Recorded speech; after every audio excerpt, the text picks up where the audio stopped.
तो कैसे हैं आप? मस्त, ज़बरदस्त, जिंदाबाद। नमस्कार, मेरा नाम संदीप है और क्रिप्टो पॉइंट हिंदी के इस वीडियो में आपका बहुत बहुत स्वागत है। सबसे पहले कांग्रेट्स कि अब किसी को भी 10 साल की जेल नहीं होगी जो क्रिप्टो के बारे में बोलेगा, या क्रिप्टो बैन नहीं होगा जैसे कि लास्ट ईयर की बात चल रही थी। तो लास्ट ईयर से अभी मतलब कुछ ही महीनों के अंदर क्रिप्टो बैन होने के बदले क्रिप्टो में 30% टैक्स लग गया। अब वो इम्प्लीमेंट होगा धीरे धीरे। अब अगेन मैं टैक्स के साथ हूँ और टैक्स बहुत अच्छा तरीका होता है कंट्री को बूस्ट करने का, कंट्री की इकॉनमी को बूस्ट करने का, और ये जो इलीगल तरीके होते हैं किसी भी चीज़ के उसको एक तरीके से रोकता है, जो कि बहुत अच्छी बात है। लेकिन यहाँ पर कुछ क्वेश्चंस हैं मेरे, और मुझे नहीं पता है कि ये वीडियो हमारी फाइनेंस मिनिस्टर तक पहुँचेगा या नहीं पहुँचेगा, लेकिन अगर पहुँचा तो इन पॉइंट्स के ऊपर कुछ बात हो या कुछ सोच विचार हो तो बहुत अच्छा होगा। अगेन इस वीडियो में मैंने सिर्फ अपने पर्सनल व्यूज़ को शेयर किया है, डिस्कस किया है, और ये कहीं से कहीं तक किसी और चीज़ से रिलेटेड नहीं है।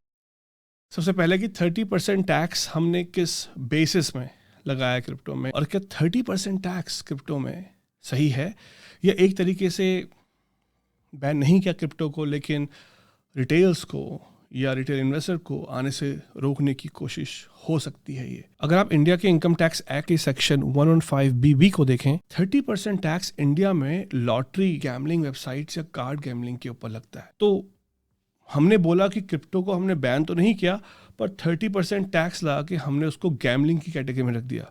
वहीं दूसरी ओर स्टॉक्स की अगर बात करें तो उसमें सिर्फ 15% टैक्स होता है। तो मेरा पहला क्वेश्चन ये है कि 15% टैक्स स्टॉक्स में और क्रिप्टो में 30% टैक्स क्यों? वो भी अगर आप वॉलेट से एक्सचेंज में ट्रांसफ़र करें, एक्सचेंज में वॉलेट में ट्रांसफ़र करें, अपने ही क्रिप्टो को ट्रांसफ़र करने में भी टैक्स। ऐसा तो नहीं होना चाहिए। अब यहाँ पे एक बात है जो हमारी फाइनेंस मिनिस्टर ने बोली, वो ये कि क्रिप्टो करेंसीज करेंसी नहीं है क्योंकि किसी बैंक ने इनको इशू नहीं किया, ये इंडिविजुअल क्रिएटेड करेंसी है। तो शायद ये रीज़न हो सकता है कि इस पर 30% टैक्स लगा दिया, या फिर वो उसे गैमलिंग समझती हूँ। लेकिन यहाँ पर भी एक बात सोचने वाली ये है कि जो शेयर होते हैं या जो स्टॉक्स होते हैं वो भी तो इंडिविजुअल कंपनीज के होते हैं। ऐसा नहीं कि हर एक शेयर को गवर्नमेंट ने इशू किया है, नहीं होता ना ऐसा। प्राइवेट कंपनीज इशू करती है अपने शेयर को। तो जब प्राइवेटली इशूड शेयर को 15% टैक्स है, उसको हम ट्रेड करते हैं या उसके ऊपर जो पैसा लगता है वो 15% है, तो फिर 30% क्रिप्टो में। ये मेरा पहला पॉइंट है। दूसरा पॉइंट है वो ये कि हमने कोई भी कैटेगराइजेशन यहाँ पे नहीं किया, मतलब कोई कैटेगरीज नहीं बनाई कि क्रिप्टो एज सच हम बिजनेस की तरह मान रहे हैं या फिर कैपिटल गेन्स की तरह मान रहे हैं। मतलब कहने का ये है कि हो सकता है कि मैं क्रिप्टो को माइन करता हूँ, कोई क्रिप्टो की ट्रेडिंग करता है, कोई क्रिप्टो में पेमेंट लेता है गुड्स एंड सर्विसेज के लिए, तो ये तो बिजनेस कैटेगरी में आ गया। और अगर कोई क्रिप्टो को सिर्फ होल्ड करता है, जैसे कि स्टॉक्स को होल्ड करते हैं और कुछ टाइम बाद बेचता है, तो ये तो कैपिटल गेन्स में आना चाहिए। अगर लॉस होता है तो कैपिटल लॉस, प्रॉफिट है तो कैपिटल गेन्स में होना चाहिए।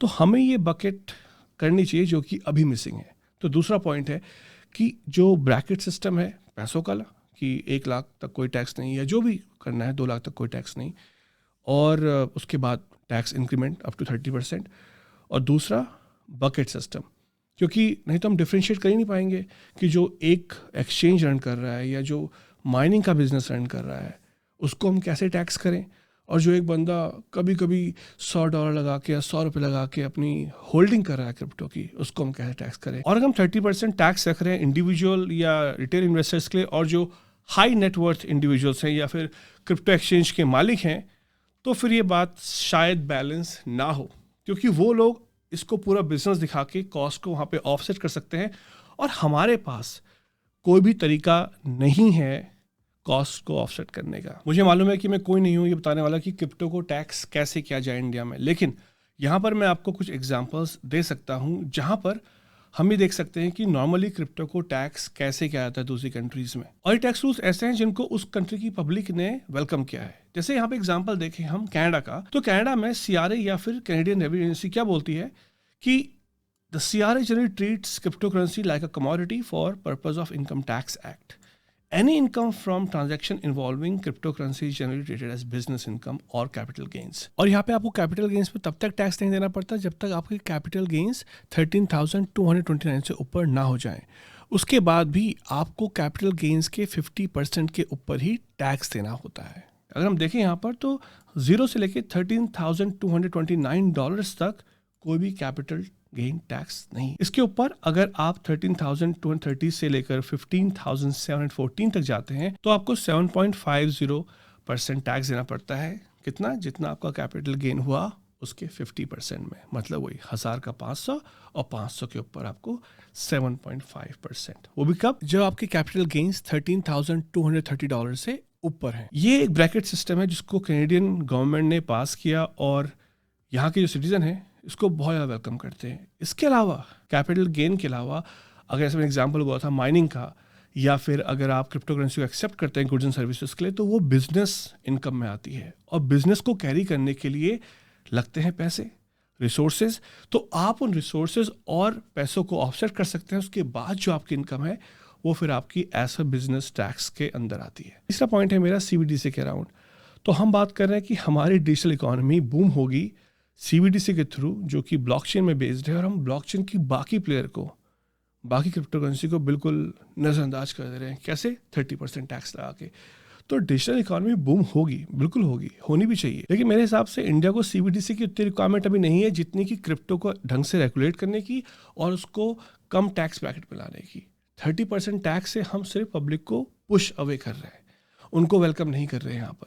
और दूसरी बात, हम बोल रहे हैं कि हम CBDC लॉन्च करेंगे, डिजिटल इकोनॉमी को बूम करेंगे, लेकिन हम बाकी प्लेयर्स को यहाँ पे इग्नोर कर देंगे। तो ये थोड़ा सोचने की बात है कि CBDC की सक्सेस के लिए हमें अगर कल के दिन एक्सचेंज करना पड़े, बिटकॉइन में एक्सचेंज करना पड़े, एथेरियम में एक्सचेंज करना पड़े, तो लोग शायद कतराएंगे, क्योंकि उनको इस एक्सचेंज, इस ट्रेड के लिए 30% टैक्स देना पड़ेगा अगर उन्होंने इसमें थोड़ा प्रॉफिट बनाया तो। ठीक है ना? तो ये थोड़ा है कि अगर हमें इस चीज़ को और आगे बढ़ाना है, अडॉप्शन को सोचना है। शायद हमने सोचा होगा कि हम CBDC को कैसे यूज़ करेंगे। मैं ये नहीं कह रहा कि CBDC बिल्कुल हेल्प नहीं करेगी, फॉर श्योर CBDC हेल्प करेगी, लेकिन इस वक्त इंडिया का जो पेमेंट सिस्टम है, जो बैंकिंग सिस्टम है, बहुत ज़्यादा स्ट्रांग है, जहाँ पे CBDC इतना बड़ा रोल प्ले नहीं करेगी। रोल प्ले करेगी लेकिन इतना बड़ा रोल प्ले नहीं करेगी। अगर हम उसके साथ साथ क्रिप्टो को भी रेगुलेट कर दें, टैक्सेस कम कर दें, तो ओवरऑल जो एक सपोर्ट मिलेगा कम्युनिटी से, that can take us to next level. ये मेरा तीसरा पॉइंट है। मेरे हिसाब से हमारी फाइनेंस मिनिस्टर की तरफ से बहुत ही वेलकमिंग स्टेप है कि हमने क्रिप्टो में टैक्स तो लगाया, एक क्लैरिटी दी बैंक्स को कि भाई आप क्रिप्टो का टैक्स को बैन मत करना, लेकिन अगर थोड़ा टैक्स को हम लोअर ब्रैकेट में ले आएँ या लोअर स्लैब में ले आएँ परसेंटेज वाइज, तो ये बहुत ही ज़्यादा वेलकमिंग एंड मोटिवेटिंग हो जाएगा हमारे कंज्यूमर्स के लिए, जो पार्टिसिपेंट हैं इस पूरी डिजिटल इकोनॉमी में, चाहे वो फिर माइनर्स हो, ट्रेडर्स हो, होल्डर्स हो, या फिर वो लोग हो जो क्रिप्टो को एक्सेप्ट करते हो as a mode of payment. और एक और छोटा सजेशन है कि अगर हो सके तो प्लीज़ एग्जाम्पल्स के साथ ये सारी चीज़ें क्लियर कर दीजिएगा। फॉर एग्जाम्पल जो माइनिंग करते हैं, जो ट्रेड करते हैं, जैसे कि अगर आप कनाडा की वेबसाइट देखें तो वहाँ पे एग्जाम्पल्स के साथ ये लोग बताते हैं कि किसको कितना और कैसे टैक्स पे करना है। ये बहुत ज़्यादा क्लैरिटी लेके आ जाएगा पब्लिक के सामने, और जितने ज़्यादा लोग क्लियर होंगे इसके बारे में, उतने ज़्यादा लोग इससे डरेंगे नहीं, इसको अडॉप्ट करेंगे, और उतना ही ज़्यादा रेवेन्यू गवर्नमेंट को मिलेगा। तो अगर हो सके तो प्लीज़ इस इनकम टैक्स प्रपोजल को दोबारा से डिस्कस करिए और थोड़ा फ्रेंडली इनकम टैक्स या friendly crypto income tax proposal लेके आइए।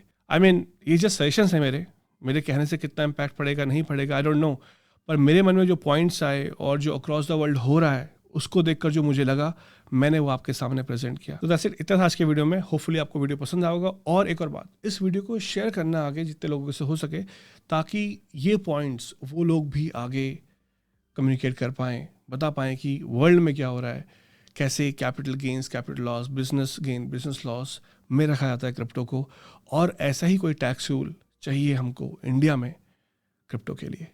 Thank you so much for watching. फिर मिलेंगे, तब तक के लिए take care and be safe.